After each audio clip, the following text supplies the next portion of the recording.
under the judiciary, or we need a world police to police us. Okay. Kris is because the activities of our politicians is becoming unbearable. But what is really exciting is the debate surrounding our nation. We're going to be free. Is that we're going to reform the judiciary, or we're going to need external help?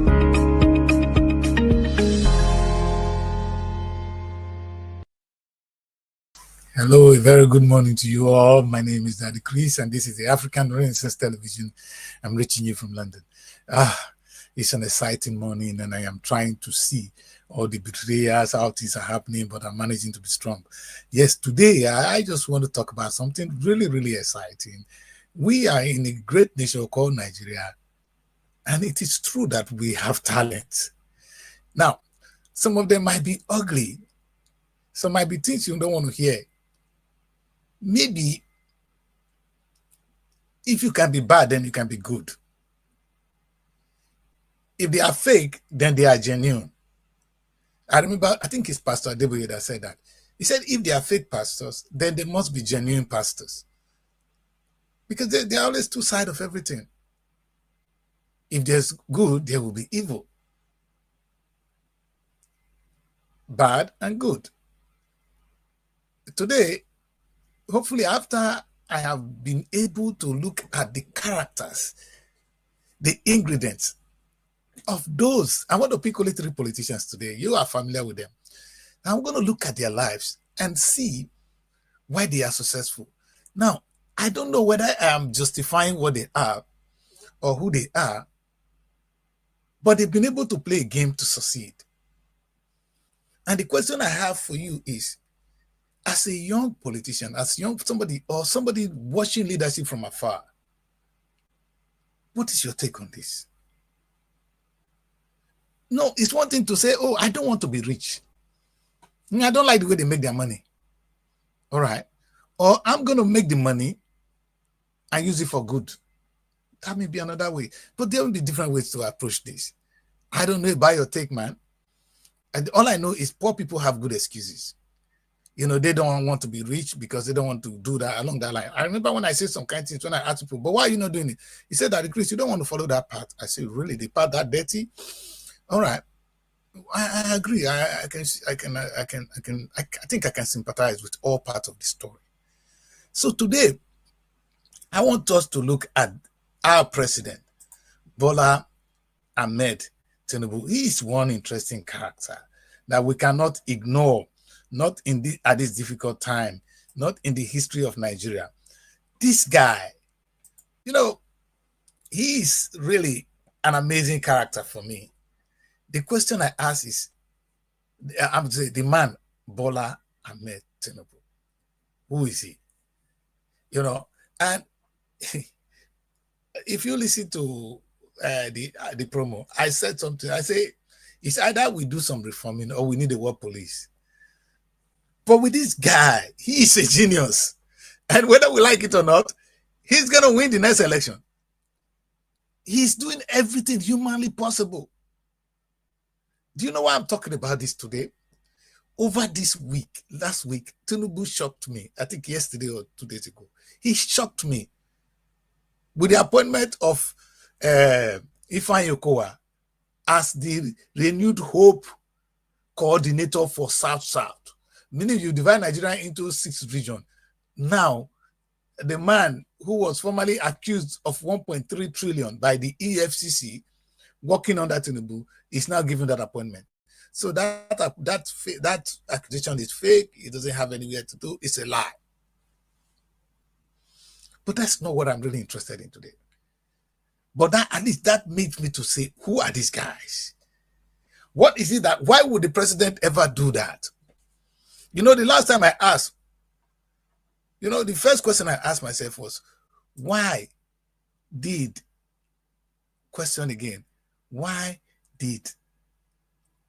Ahmed Tinubu appoint Ifeanyi Okowa? Okay, let me ask you again. Why did Oborevori decamp to from the PDP to the APC? These are political calculations. They might not be right, But I'm not going to try. I'm going to come back to this part of this conclusion towards the end of the show. We have 1 hour together. So let us have it. Let's look at it first. So the first thing I want to look at is the man Ahmed Tinubu. Let's take a look at him. You see, if you like it or not, there's no part of the country where Tinubu doesn't have a friend. Name it. Give me one place, one part of the country where Tinubu does not have a relationship, personal relationship with people there. Now, there's one thing I was saying the other day. Tinubu was not in my village to ring the last election. But his ally did the job for him in my place. If I thought the election was rigged though, because now, allegedly, meaning he has structure that span across the country. And he's continuing to do so, to build more structure. Now, you guess my calculation. The latest appointment of Tinubu might not be because he loved Ifeanyi Okowa. On a popular day, Tinubu would like to prosecute him. But Tinubu knows he has a bigger battle ahead. The North are not playing. They are saying, "You come down, we'll see you in 2027. Now, Tinubu is saying that I cannot afford to lose any state in the South. That leads me to those of us who are obedient.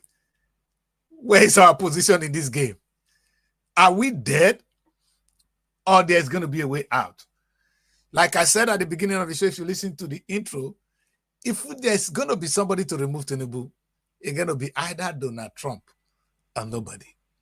Anyway, let's talk about it now. But let's take a look at the man, Tinubu. Tinubu was born on the 29th of March, 1952. So you remember that on his birthday. Let's celebrate the man. He works in the private sector in the United States. Some of the companies are known. All right. We have been hearing all the accusations. Say, speculation is not evidence. You get to prove it. Anyway, that is Tinubu early life. Born 1952. That's quite a young man.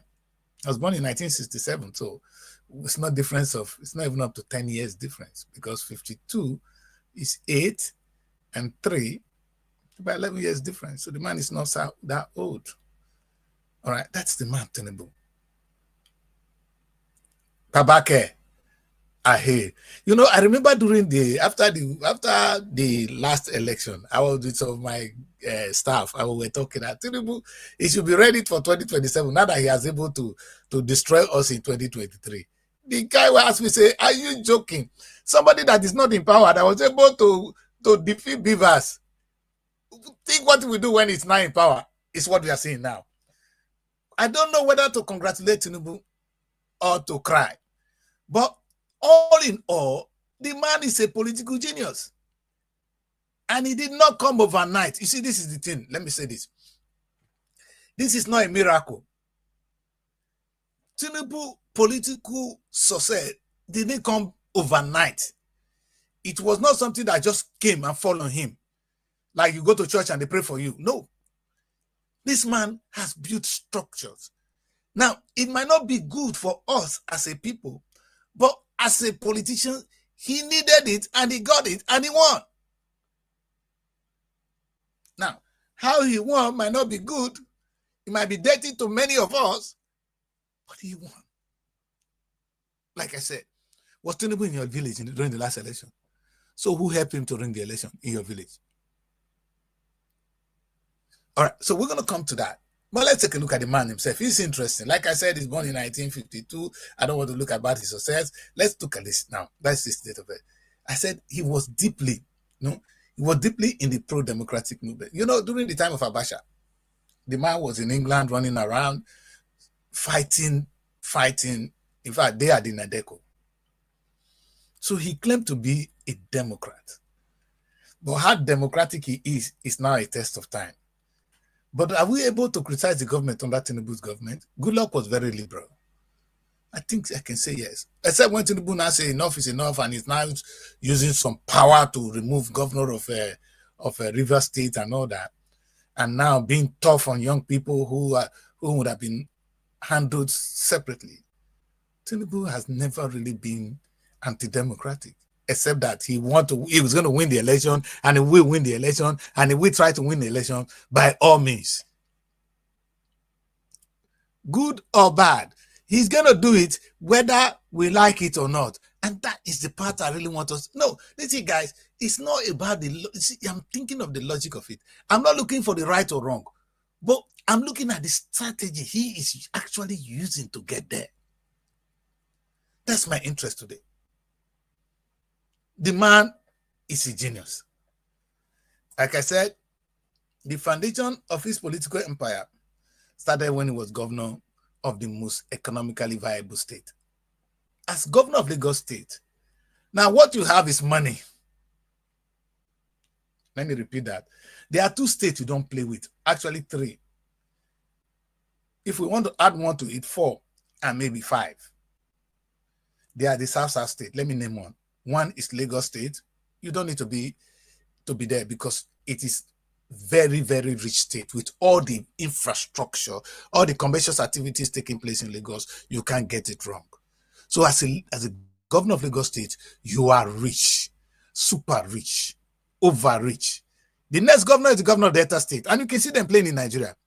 If you see the allocation that is coming to Delta State now, for your information, the Delta State government this year now have a budget, just submitted the budget to the House of Assembly of 1.6 trillion naira. Before I was talking about that they're going to receive 900 billion. Now they are in the trillions of naira. In fact, that is an economy of about 10 to 20 trillion US dollars. Now toying around this kind of money. But okay, let's thank them for that. But that is Delta State. So that is another powerful state. And you can see that happening from Ibori down to Okowa now, all trying to be at the presidential level. And they did play their impact. We're going to talk about some of them today on the show as well. And then come to Rivers State. Hey, Odile ran for president. Where did he get the money? A poor rat. Because that is one bagger state where money is again. Have you seen Odile for president? Have you seen Amechi of all criminals? Sorry, sir, you're not a criminal. Of all people, Amechi is still a presidential candidate, as soon as we speak. He's always there.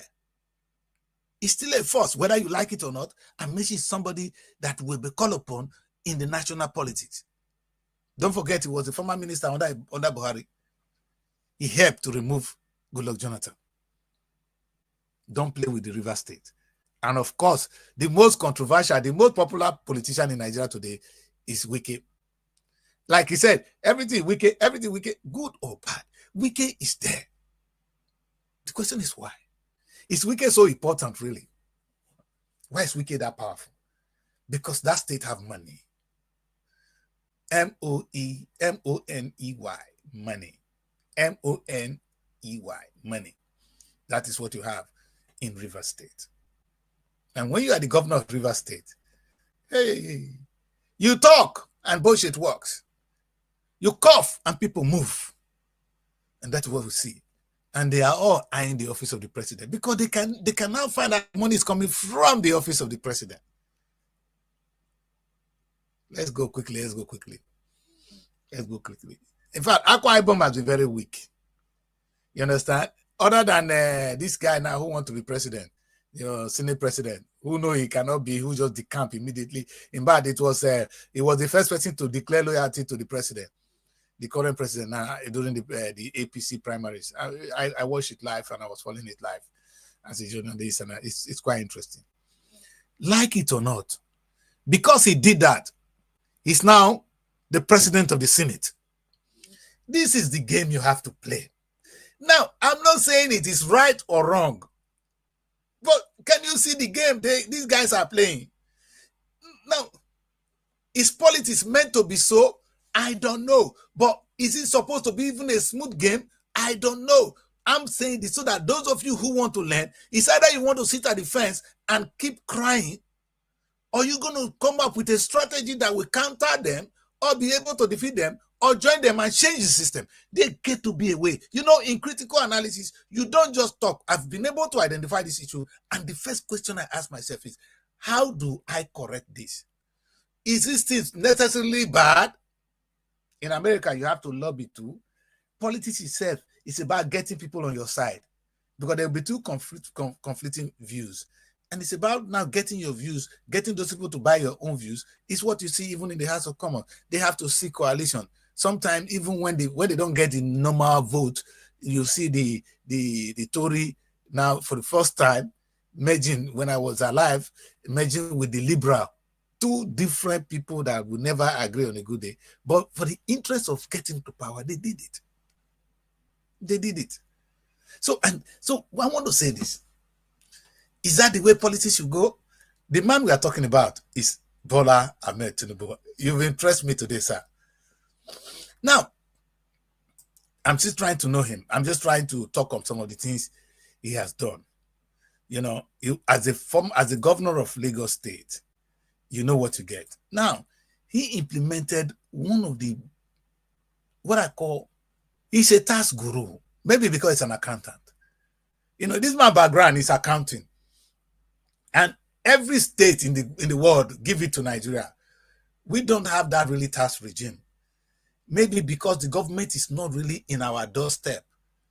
The reason being, and I always say to Nigerians, listen, we can blame the government as much as we want, but a local government in Nigeria can actually run its own affairs. If you come together as a people, you can, but you could pay your taxes. That's where this man comes from. Let me put it this way. Everybody that built a house in my village right now know he has to get a borehole. He need to have extra generator to power his home and stuff like that. But if we put all that money together, maybe we can have pipe and water running through the tap. We can have constant electricity. If the money I spend on electricity in my house and the next politician, if we put it together, there will be light. And individually, we are unsuccessful. That is why I support tax regime. I don't know what they're going to do with the money. I'm not saying I'm supporting this new tax, but he's a genius in that field. And my philosophy is that, because I believe that I don't need to spend money to power my home. The money I used to power my home and the one used to power your home. You know, there was a day I was in I was in my house in Ajangbade in Lagos then. And in the night, I saw the whole generator. No matter how poor, there was this massive fuel. Everywhere was the gen. No light. At 12 midnight or 2 p.m., every 2 a.m., people off it and they go to bed. They can then sleep. Then the mosquito resume. And I said to myself, if all the money we used to buy fuel in only Ajangbade for 1 month, if we put it together and we plant and we build a solar village, we will have electricity. But individually, we are solving our problem. And you know what happened? Right there, we were able to solve our security problem. There was a time we couldn't even sleep. These guys were coming, they would come and carry your generator at night. There was nothing they would not do. Guess what happened? They will now employ a security. In fact, it was a local vigilante that we were paying only 2,000 naira every month. So these guys were working 24 hours. You can't enter the place at a point in time. They will ask you where you're going. We were able to sleep well. Now, 2,000 naira cannot secure my house. It won't even secure. It will buy even the thing I will use to hold my gen to the wall. But with that money, I was able to sleep well.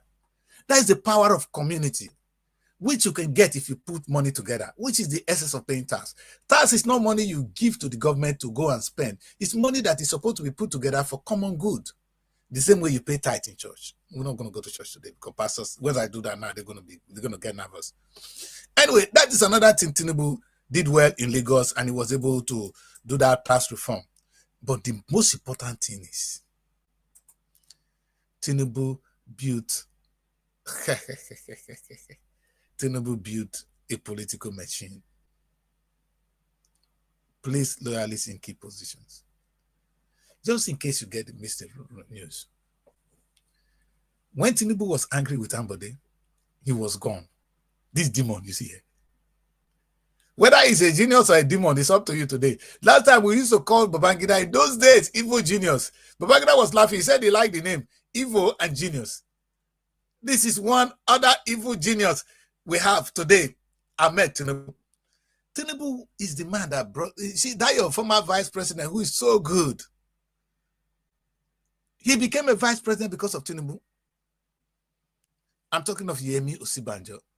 At the end, we come to love Yemi Osinbajo that is good, is that. But somebody brought him out. It was Tinubu that gave him the appointment in Lagos.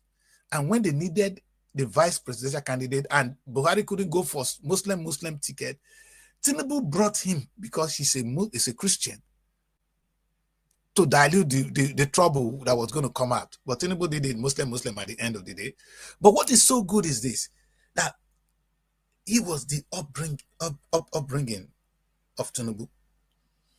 No, if you don't like anybody, in fact, when I was looking for the next president of Nigeria, I was picking between only two persons in Nigeria. Either Governor Fashola of Lagos State or the Emir of Sokoto now.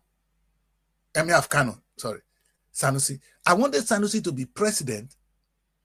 And if we have to rotate, let it be either Fashola president, Sanusi vice, or Sanusi president, Fashola. You see, these guys will run a powerful Nigeria for us. But these guys are clean guys. There are people that, you see, behind them being clean. I'm going to talk about that. Why I'm recommending these two people. Because I can see element of transparency. There is that legality in them. They understand the law and they will play by it to some extent. But if they don't play the politics, they're not going to be able to run Nigeria. Tinubu is running Nigeria successfully today because he is a genius. He knows what to do. Now, let's go on. If Tinubu doesn't know how to groom politicians, you're lying. The man can groom politicians. He has done it, and we don't know. And he's, in fact, what you see, yeah, when the APC was coming up, it was Tinubu that brought APC. Tinubu was the one that organized the coalition that get rid of Goodluck Jonathan. That's why Buhari was bending on having him as vice. The only reason Tinubu was not vice president to Buhari was because he was a Muslim. That's why he was saying, it's my turn. I have to surrender my position then to Osinbajo. Now it's my turn. That's what he's saying. When he said the Yoruba word was, it's my turn. It was his turn. He worked for it. He did not, the man was not claiming something that he did not work for. Anyway, he's now president of Nigeria till today. That's the man Ahmed Tinubu. At the point in time, I just want to clap for him. But Tinubu is not my candidate too. You know, he's the right candidate for me. If you ask me, it would have been Peter Obi. But until Peter have these structures that Tinubu have in place, he's not going to win election. It is sad, but it is the truth. So you don't have to be good alone in administration. You got to be a politician to win an election. Because the process of coming to power is not smooth. It's not clean. It's sometimes very dirty. I'm dropping this message today for those of us in the obedient to learn.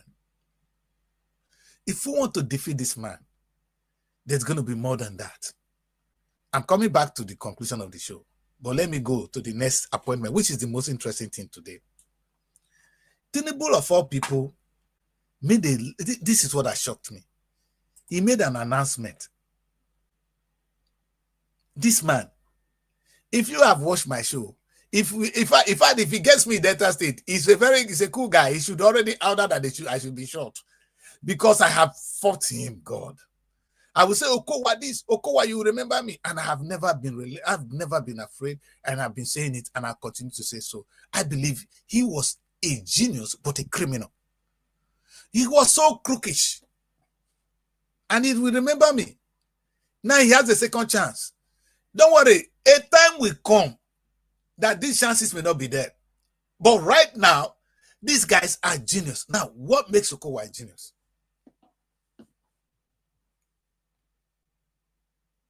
Okay, the question I ask you, why do you think Tinubu will want to appoint Okowa in this difficult time as the South-South coordinator for the Renewed Hope? The Renewed Hope is his project too. That is easy. When you are a government, you launch a package that you want to use to change lives, which is your mission, really. And if you appoint somebody, you divide the country into 6 and you give it to one person, meaning you believe in that person to help you to realize that vision in that area. Whether you speak English or not, that is the term of it. Is the South Side. That is the job given to this man at the moment. Am I happy? Kiss my ass. But the truth is, he has gotten the office. The question is, let's look for the rationale behind this appointment. Why I am so sad. I was thinking that the court gonna take this man and say, hey, what happened to the money you stole? I'm not the one that said it. It was EFCC that found him wanting for 1.3 trillion. I will keep saying it. Money that came to the Super Deck over a period of time. Not the total money, just some money that went there to come and account for it. That's why he was invited. Maybe he was able to clear his case. He did nothing wrong. Who says so? They don't go into the wallet to take money. If we do the audit, may God judge you. But you know what? Right now, as we speak, the man is free and he got an appointment. My guy, let's not look at what is dirty behind it. Let's look at what is clean. You see, today I pick on him wearing a white shirt. I forgot that he has gone to the toilet this morning. I just want to see him with the white shirt. He don't shit this morning, but let's look at him. He's clean, he's white, he's a happy man. So let's look at it from the face of it. Okowa is gotten a new appointment. And I'm wondering for myself, why would I want to do that? What is it happening in my time? I can keep crying, I can keep shouting, I can make all the noise in the world, but the country is moving. It may not move at the pace I want, but they are doing their thing. I'm going to ask at the end of the day, what do we need to do? If we don't want this, we need to do something. But right now, this is what they're doing. I am only interested today on why they're doing it, how they are doing it, and the strategy they are using. So if we want to attack them, if you know where the trouble is coming from, then you deal with it. If they tell you that this is where my trouble is coming from, you deal with that trouble. So, and this is the thing. It's quite interesting. And we're going to do that. So here we are. Here we are with one of the genius, the governor of Delta State. The question I ask again is, who is Dr. Ifeanyi Okowa? The man that just got this appointment. He's a medical doctor who turned a politician. He studied University of Ibadan. Well read. And when you talk to Okowa, intellectually, you know you're talking to a very sound man. And that's why I am wondering,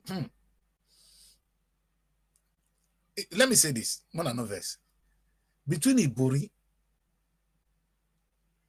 Odwan, Okowa, and Oboriwori, this bagger is the most intelligent. He might not be the most loved, but he's the most intelligent. And in his time, the guy held Delta State. The way Ibori held it, there's nobody, they don't born you to change the status quo of Delta State. The political dynamics of Delta State was in the hands of Ibori even while he was in prison. The only guy that took it was this guy. I wish I can see one of the images.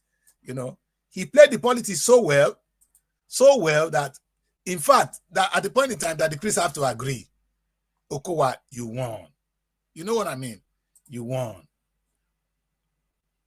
I'm not saying he's doing it right. I'm not talking about right or wrong today. I'm talking about the strategy. I'll keep singing that for those of you that come to see this. Like I said, when Ibori left, the same way Ahmed Tinubu left Lagos, that was, and he still have, Ahmed still have Lagos. The same way Ibori had Delta State. That's what you see in those days. It's the three. This is when Ibori left, he gave power to Odwan. Odwan now the power to this. It was not Odwan. Odwan never wanted Okowa. It was Ibori that insisted it's Okowa's turn. This is my turn. Well, Pastor just said, no, it was Okowa's turn. And he got it. That was the plan. I wasn't there. So don't hold me accountable. Ask them where they had their meeting. I'm only analyzing what is on ground. and what we need to be realistic about. These guys have us. They kick us where we want, and we keep quiet. That is what we are up against, my people. I don't know whether I'm proud of them, but in the political dynamics of Delta State, let's come back to Kowa. These guys are doing well. Now, what is so interesting, let's take another side of him. He was, this is what I used to criticize him a lot. He was the vice presidential candidate to Atiku Abubakar, who is still the biggest threat. Listen, whether we like it or not, Atiku has been a threat to every living president in Nigeria. You might not like him.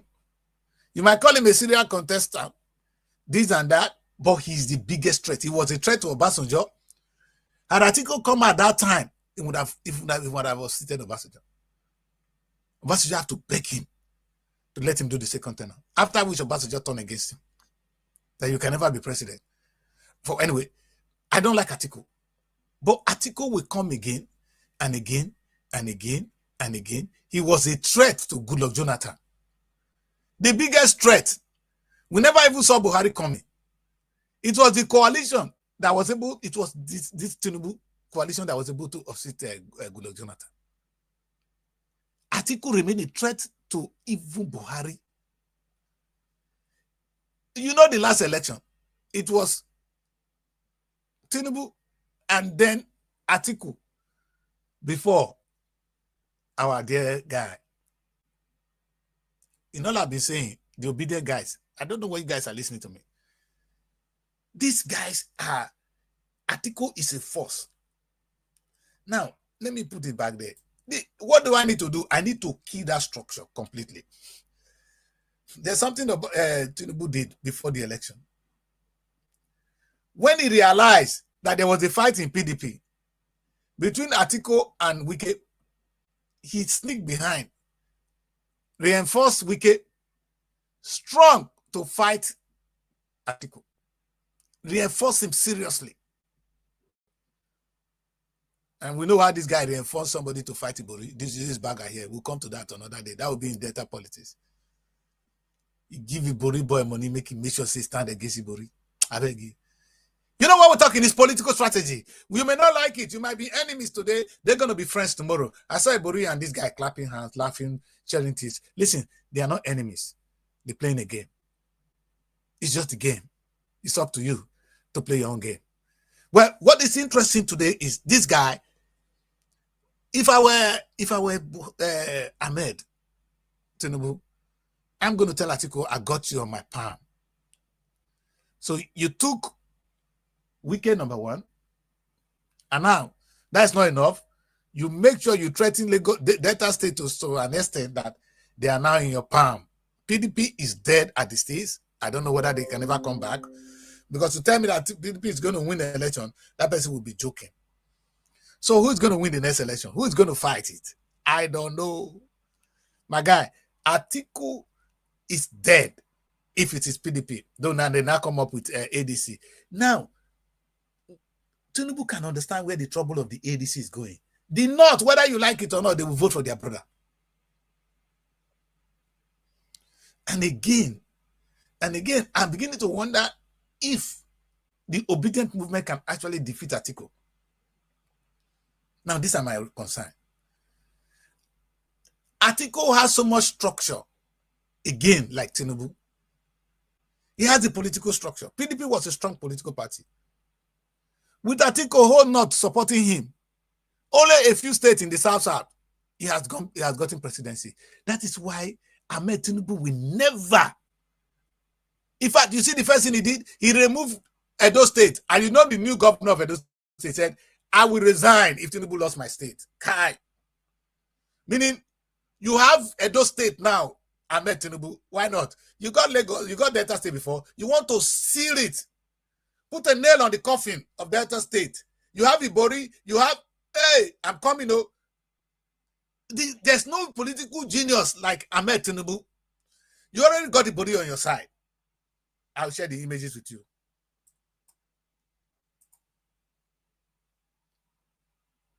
This is You grant him political pardon. He dare not fight against you. Why not seal it with the appointment of Okowa? The man got Delta State now. Even if I talk against him now, they're ready to kill me in my own state. Facts, deal with it. But that is the man Ahmed Tinubu. Whether he's doing it right or wrong, that's up to you. He's going to succeed. He's playing the game. And he's playing it right to his own advantage. He doesn't have to play the politics for you. You don't have to like it. It's about him winning the next election. And he's doing it well. Obedient. Mukuna listing. If you ask me, I want Peter Obi to be the next president of Nigeria. If that's going to happen, it's only Donald Trump that can do this. We cannot do it. Let me repeat this. We in Nigeria cannot do it. I'm going to conclude though. Mona no verse. Get angry with me or not. If we ever going to win the next election, it's going to be true, free, and fair elections. And the true and free and fair elections is going to be a tough one as well. Because these guys are going to turn out en masse to vote for their political godfather. In my village, Ibori will command us to vote for APC, President Tinubu. Wait till I'm talking. This guru here, you see, we tell these people in the north, vote what? APC. The governor have all the money in the world to tell. If you don't vote APC, you are in trouble. Now, the only political enemy they would have gotten in Delta State would have been Omar Agege. He's still very loyal to this president. How is he going to lose? We, the ordinary people, don't want them. That's a fact. We don't want them. But is that going to change it? No, it's one thing to not want it. They're not going to do it. I may not like it. You see, it's not about what you like or what I like right now. Like I said, everybody knows me. I'm looking for the guy that can take us to where we want to be. And the only reason I'm actually going for Peter Obi is his political economic ideology. Maybe we need to beg Tinubu now to think for us, to help us. Because right now, when somebody gets you in bed, now you don't have anywhere to go but to open your leg, what do? You open the leg and say, Oga, take care of me then, marry me. Because that's all the woman can do right now. Because you've raped us enough. Our lives are open. Maybe we need to beg. We'll come to that towards the end of the show. Well, what I want to say is this. It's not about we liking what is going on, but the reality on ground. Why would President Tinubu not win the next election? This guy, we call him the roadmaster of this man you see here. He was our roadmaster. He is a genius, man. If you don't like I said, I don't like him. Let me put him in full. It's one guy, if you give me cutlass, I will slash his throat. But he is liked by the people. It's not about what that the Kris like. The state does not belong to me. It belongs to us. So it's not what I think. It's what the people think. And it's not what the genius think alone. It's what the ordinary man think. It's what the idiot think. Let me put it this way. You see, if the election is going to be run by those who can think very, very fast, good. But Nigeria is not made up of people who think very well. We're made up of people who don't think well. Some people are idiots. Some that go to church. Some doesn't go to church. Some are fools. Some are really very, very smart people. Some are activists. Some are idiots. These are the people that are going to vote. And every vote is equal to a vote. So whether you are very smart or you are an idiot, if you can convince an idiot to vote for you and you get the highest number of votes, you've won. That is the game. It's not about who told you even that your idea is more correct. That you say you think you are a genius, who told you it's more correct? You know, last time we were talking about advantage and disadvantage. I was still in secondary school, and a teacher was telling us that there's like disadvantage and disadvantage. I would say, why? He said, if you walk on the street today and your wallet fell out and you lose money, maybe you have 100,000 naira in your wallet, it's gone. You're crying. A disadvantage to you. Somebody on the street walked down the same street, saw that wallet, hungry, saw 100,000. It's an advantage to him. So whatever you say, advantage and disadvantages, genius or no genius, good or bad, is relative. Let me use another way to portray it.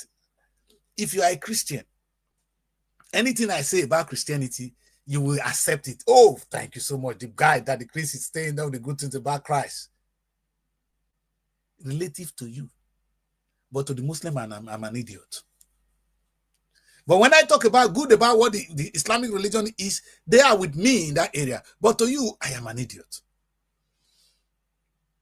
So a complex society is never decided by what the Kris thinks, but what we can do to manage the situation.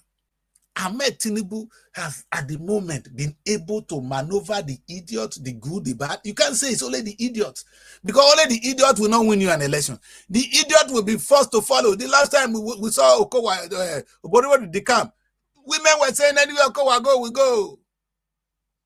Anywhere Borigo we go, Borigo go, we go. So what? That's their position. Who told you are smarter than them? Who told you their position is wrong? You might mock them, yes, but it doesn't make your own better. Prove it. But unfortunately, the game is about numbers. If the number of people singing the wrong tune is better than those singing what you think is right, I don't know what is right and wrong now, then win. That's what we're up against. The president of the Federal Republic of Nigeria has just appointed somebody I will never think of. I was shocked as his zonal coordinator for the South region in his Renew agenda. I am thinking about it and I agree with him. He wants to win the state. He wants to win the area. He needs somebody on ground to do it for him. He knows they have the money of the state. He knows this guy. In fact, if you want to control Delta State, you know you go to Okowa. Not the governor. The governor planted Oboriwori. With all respect, sir, you are doing your own good job. But he planted you, and you are loyal to him. So, in the last time I wanted to talk to the governor, they say, go through Okowa now. I said, will I go through Okowa to my brother? But that is the fact. Deal with it. You get to go through the man. And if now that the president has gotten Okowa, Obori was already loyal. Delta State is yours. In Jesus' name.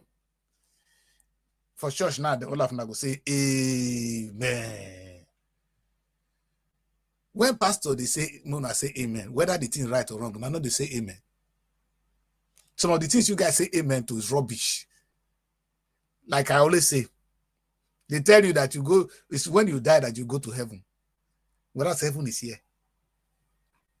You know, I have a different philosophy about Christ, about the modern Christianity. In those days, that's when I said you are saved. I'll come to talk about my own philosophy of save. And at the end of every match, I always talk about the concept of being saved. The new one God revealed to me. If it's wrong, may I die with it. But if it's right, it will come to live. You are saved now. And the only way you're going to be saved, you're not saved yet. You're only going to be saved if you have Jesus. And you're not going to have Jesus by just saying, Jesus. No, you're going to do what Jesus said. Love your neighbor as yourself. Otherwise, we all perished. The world, we are perishing. That's why we are dying every day. We are killing one another every day. And you say you're saved. You're mad. You're not saved. And we'll come to that towards the end of the show. But let's go on what we're doing. Today, like I said, these guys are playing the politics. They are playing it well. This is not the society that is already saved. If the society is saved, we'll all be doing the right thing. So those of you who are crying that we want to do the right thing, if we are saved, we will not see evil men dominating the scheme of things. Whether you call them evil men depends on your definition of evil men. Maybe we'll wake up one day and we'll find out they are the genius. Who knows? Let's go. Anyway, the only reason I know they cannot be the genius is how come that they are eating so fat and the rest are hungry. Have you seen Okowa? Have you seen Ibori? Let me bring them in. Have you seen Tinubu? Have you seen these guys? These guys are eating fat.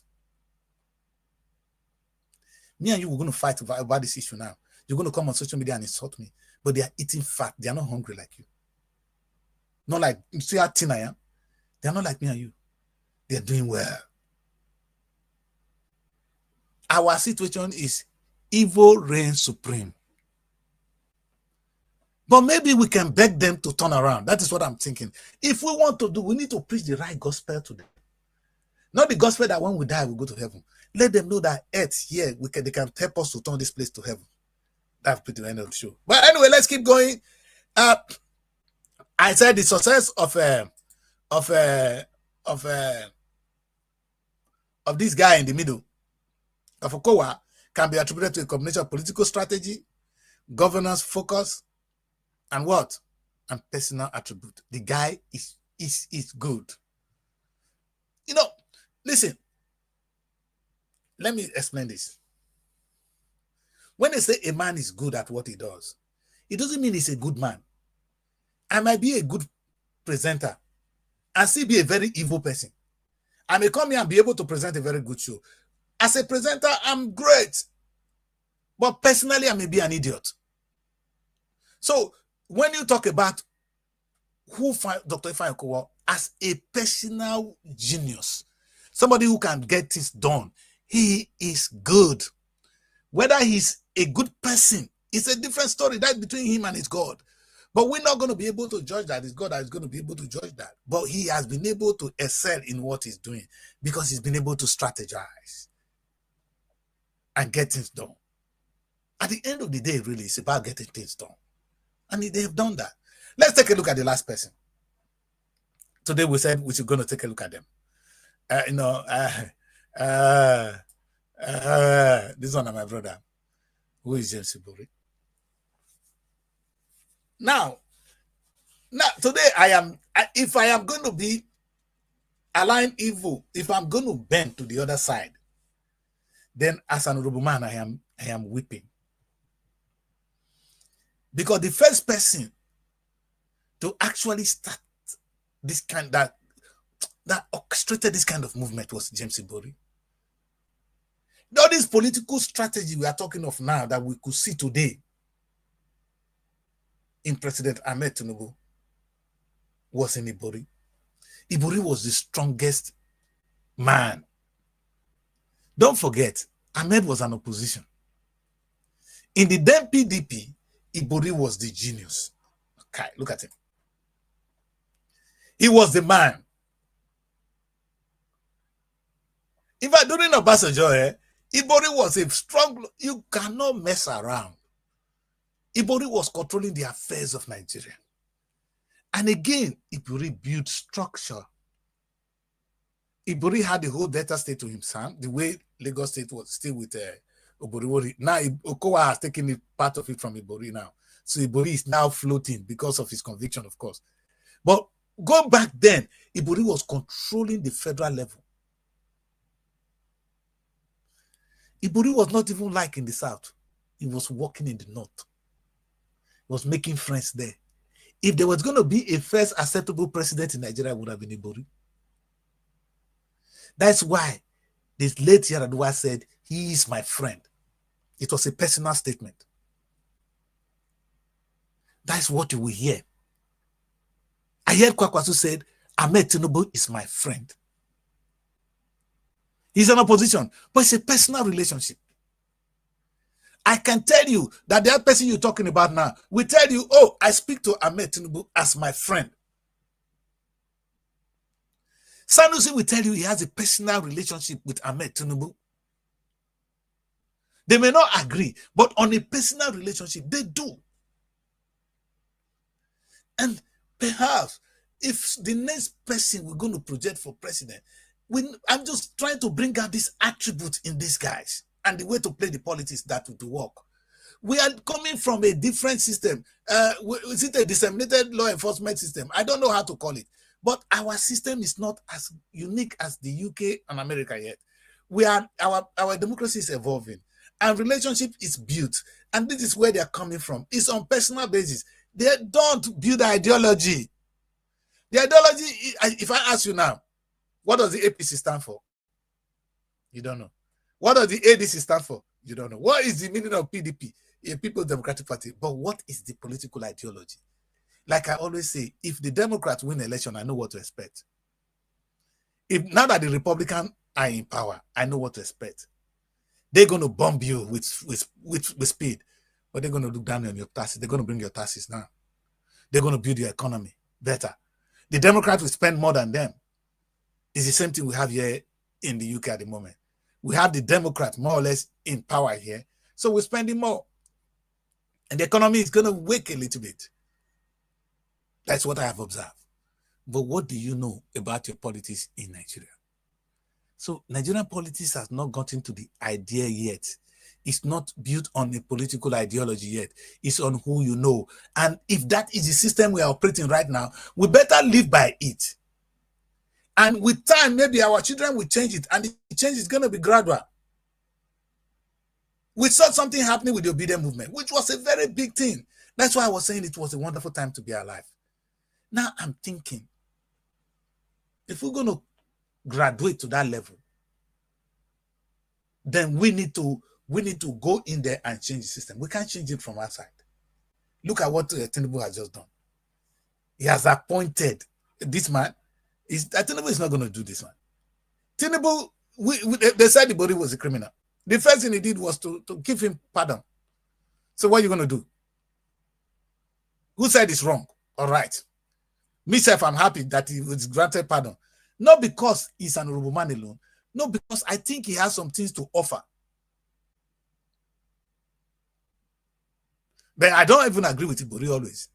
Because I say to him, sir, we only see you when there's election. We don't see you if in the place. I can't go to my village and see one major investment done by Ibori that has brought job to the people. I don't support him.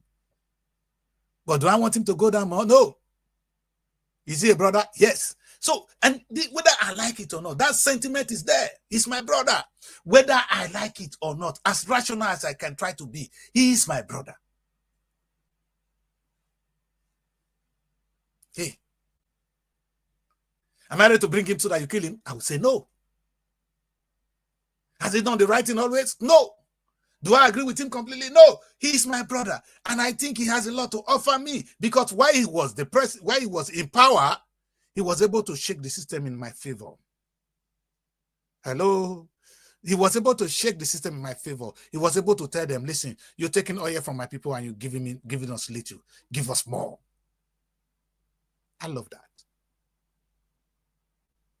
Hello? So whether you want to kill him, if you don't want to kill him now, I'll tell you, leave him alone. I can tell you that he's not the only one right now, even in my book. Like I said, you want to call him a criminal, I'll say leave him alone, because let me say this. I used the word before. Michael Jackson said, if all the Hollywood stars that have done surgery, if they go on holiday, Hollywood will be empty. So let me say it this way. If all those who have stolen money in Nigeria will go on holiday, Nigeria will be empty. If all the governors, including Ahmed Tinubu, if all of them that have stolen money will go on holiday, Nigeria will be empty. Fact. So why would you kill only my own? So let us assume that is the political dynamics we're seeing now. It is not right, but we have to change it. But it's not by killing Ole Ibori. We're going to kill all of them if we have to kill them. Anyway, we'll come to that on another day. So, like you see me now, even as open as I am, I'm biased. I may not be sincere with you, but I am biased. Anyway, now who is Ibori? Again, he's another guy that built a strong structure in Delta State. He has a network of loyalists. It took Okowa, the second tenor, to be able to break down Ibori. You see the thing? And that is why, in a way, like I said, this is what I was trying to talk about. Ibori, as an Urubu man, he positioned himself as a champion for his regional interests. Resource control was his language. Nobody can take that from him. You see, so, and of course, when they have access to the money, they can do a lot of things. Listen, I'm going to slowly come to the end of the show. So I said he remained a very symbolic figure in Delta State politics today. You know why? Sometimes you watch this show today and you wonder, what is this man talking about? I am asking the question. If this is what we are up against, what do we do about it? Let me take them out. Let's talk to one another. These guys are playing their game in their own way, fighting for their interests. The society keeps going down. Is this the way to go? The answer is no. Is society going to move forward? We're going to need them. Let me use the word. We're going to need them to change. And one way to change them is either we force them out or we beg God. Maybe God can appeal to them in their own to become more humane and say, that, oh, I've made enough money. I don't need more money. Like Tinubu, you have made a lot of money. Okay, work for us now. Maybe it's time we need to beg them and say, okay, turn in our favor now. Ibori, have you not made enough money? Okowa, have you not made enough money? Can you not help us? Maybe that is one way to go. I'm asking you. Or we're going to find a way to really kick these guys' asses. But they are not easy to kick.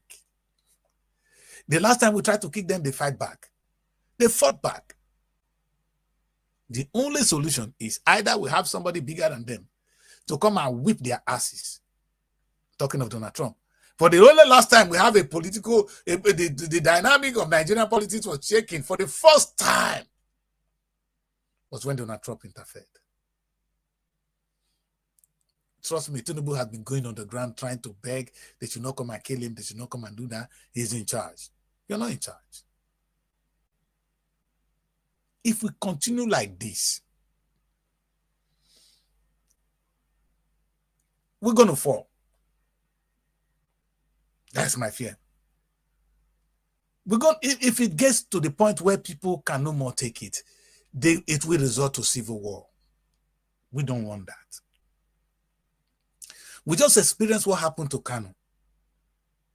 The people in the southeast eastern part of Nigeria are very, very upset. They are not happy with what happened to Kano. That is their story. The Arewa, they are not even happy with Nigeria. They have a strong case, so don't get it wrong. Maybe when we even listen to the Boko Haram, we might even want to sympathize with their story. I have not known their part of the story yet. The reason I know is Jodudu, I want to go. The Yoruba man who is in power now, they want to go. And guess what? It was we, the Niger Delta, that started it all. That we are happy with the Nigeria as it is a big lie. Like I said, the last time I came on this, if you don't know who the man Isaac Boro is, please go and find out. He was the first to launch the Niger Delta Republic. We want to leave Nigeria because we have so much, we're giving so much, we're getting little. We are oppressed people. Again, everybody have a good story.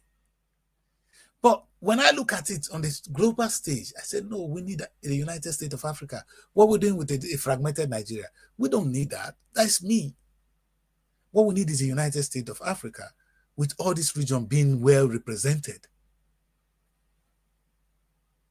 So if we're going to work towards that, I don't think we want to break Nigeria into pieces right now.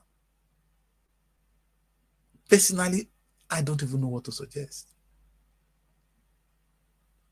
But that there is grievances within Nigeria, yes. But the grievances for me is as a result of economic downfall, which these guys in power don't even know how to do.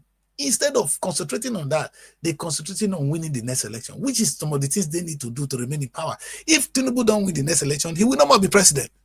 And he can no more help himself or you. Let's put it this way. Now that Peter Obi didn't win the election, allegedly, if they had bring him out of the election, so be it. He can't help us now. So the first thing to do is to get him into power. And that needs to be done by all means necessary. Why I cannot propose what the way forward is, I'm going to leave the show hanging and ask you this big question. What is the way forward? Do we need to, because now Tinubu is my brother. He's not my enemy. Can we just beg Tinubu to turn around and now look at us and look at the good of the country and good of the common people and move the country to the greater height?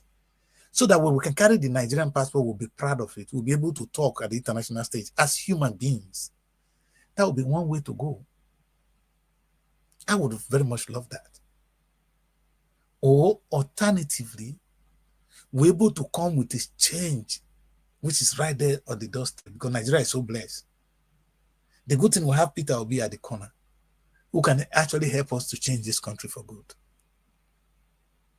Who knows whether Peter can do it? Because with the way the country is, would they even allow him to rule? Because wanting to get to power.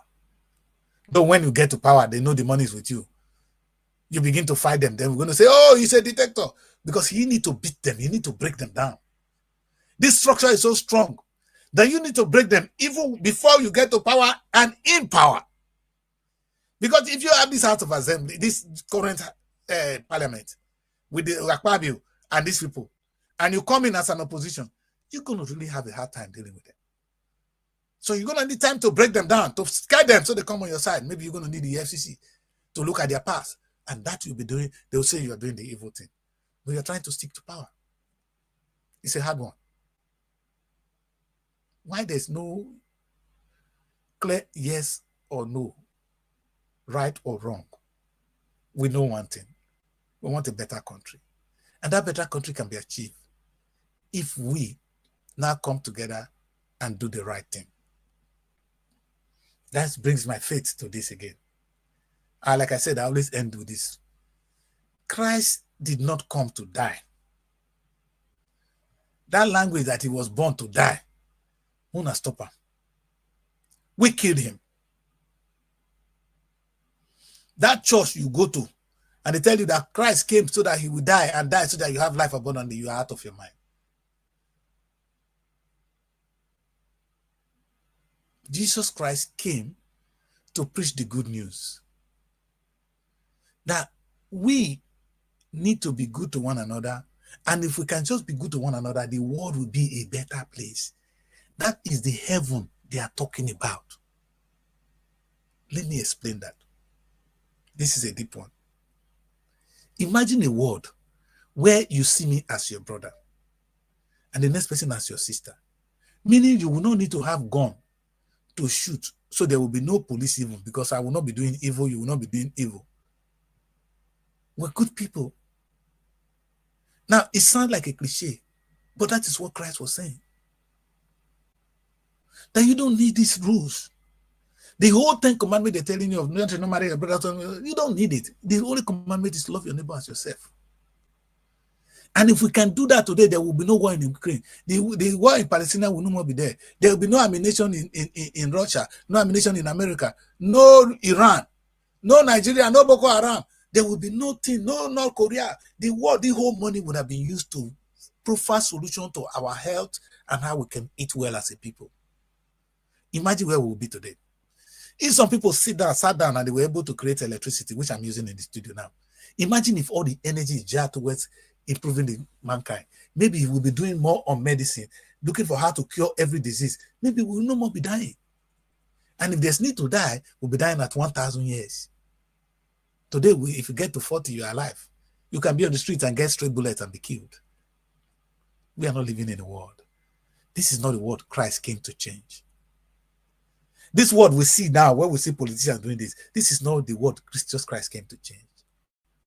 If somebody tells you that heaven is coming when you die, he has deceived you. We are suffering the penalties of our sin. Why did we even kill Jesus? The same sin Adam and Eve committed that we're crying is the same thing we committed by killing Jesus.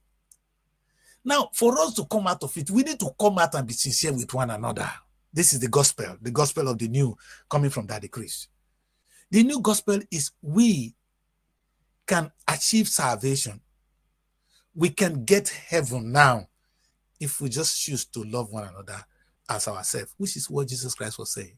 He did not say you have to kill him first. That is blood. God does not need blood to take care of us. I don't know what's wrong with you people. The God I know is not a God, it's not a blood-sucking blood who need blood of Jesus for you to be saved. Are you out of your mind? The man said you committed a sin. Stop sinning and you get to heaven. Yet every day you keep killing one another and you say it's God that's killing you. Is it God that's killing us? Has God ever contributed to your death? Has God ever killed somebody in your life? Not the God I know. Maybe it's the God of Israel, the God of so many people. The God I know does not kill. God is begging you to be alive and be good to yourself and enjoy, because he created this place and the place was good. He was never looking for blood. There was no need for blood. The first killing in the Bible was Cain killing Abel. Was that God? When on earth, when in the Bible does it say God killed? Not be the God when I know. And we're going to discuss that another day. I know many people cannot deal with that debate of mine, but I'm not going to spend more time on it. I'm going to try and end the show here because it's only me right now. I cannot overdo that. I have another show this evening, which is looking at an election in my ethnic region, and I need to save some energy for that. Well, I want to thank you very much for joining me today. My name is Dr. Kris, and this is the State of the Nation. As you know, this is where we talk to each other about ourselves. It doesn't have to be pleasant. Again, I know very many of you will not like the gospel I just preached now. I know Muslims have been telling you, Islam have been telling you, when you die, you're going to go to heaven. I don't know where that is. Or Christianity tell you when you die, you're going to go to heaven. I don't know where that is. My guy, heaven is now. Jesus Christ came so that we can live in a beautiful world. When Muhammad was preaching, he was preaching of a beautiful world. He didn't say we have to die first, but our iniquities will not allow us to live longer. Can we stop doing evil and live long and not even die again? I can assure you, if we remove evil from this world, there will be no more death. We will continue to die if we continue to do evil. Thank you very much for joining me. My name is Daddy Kris. I'll do this again tomorrow. Like I said, this is what I do. I don't preach what people say. I preach what God asked me to say. I am a man of my own. I have read all kinds of religious books and I'll keep reading right now. Heaven is on earth. The reason I know is it says in the beginning, God created the heavens and the earth. Tell the new pastors to come and learn from me. If you guys want to hear this gospel, listen to it carefully. In the beginning, God created the heavens and the earth. Heavens was pluralized. Earth was one. You said the heavens, they up. Are you guys out of your mind? I ask every day again and again, where is heaven? I beg, Mona, leave me. Thank you for joining me. I'll do this again tomorrow. God bless you. God bless you. And God bless you. And God bless the beautiful people of Nigeria. And the only time God going to bless the people of Nigeria is when God bless this world. I don't know. God has revealed to me that he can no more do anything about the salvation of mankind. We're going to save ourselves now. And it is very simple. Remove iniquities from your life and you are safe. Not when you claim Jesus. Hey, yeah, by the time I said Jesus and my Christ, I don't go to heaven. You're not going to go to heaven. But by the time you stop doing evil, which is what Jesus Christ, that's when you accept Jesus. You accepting Jesus is to be a man who is not going to be doing evil. That is the meaning of accepting Christ. You can't accept Christ and be charging people's wife and you say you're in Christ. Or you lie against the other person or the person must die. You're so hungry for money. You're not going to go to heaven. Thank you very much. Let me stop here because people are going to get nervous right now. Let me not get them more nervous so they can sleep well. My name is Daddy Kris, and this is the African Renaissance Television. I reach you today from London. God bless you. Bye for now. Find your sanctuary in the heart of the city. Live the life you deserve in an exquisite apartment. SRTV Luxury Shortlet Apartment, Lagos, is a place where your comfort is rest assured. Welcome to SRTV Shortlet Apartment, part of the prestigious SRTV Real Estate family. Why choose us?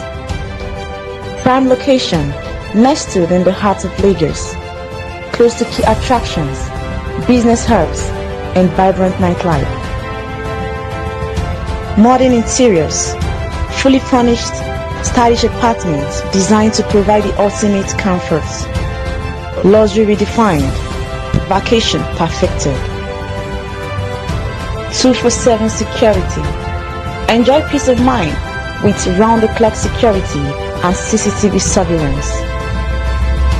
Top-notch amenities, high-speed Wi-Fi, smart TV, air conditioning, fully equipped kitchen, and lots more. Perfect for business travelers, family vacations, romantic getaways, special events, and more.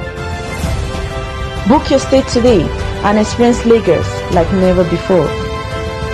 Call +234-8143-582856 or +447-4388-93190 or email us at realestate@superiorradiotelevision.com. SRTV Chocolate Apartment, where comfort meets luxury.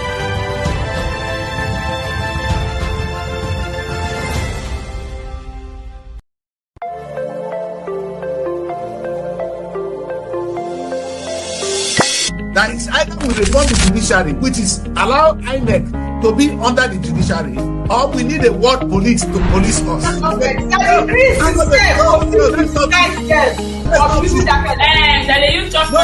Because the activities of our politicians is becoming unbearable. But what is really exciting is the debate surrounding our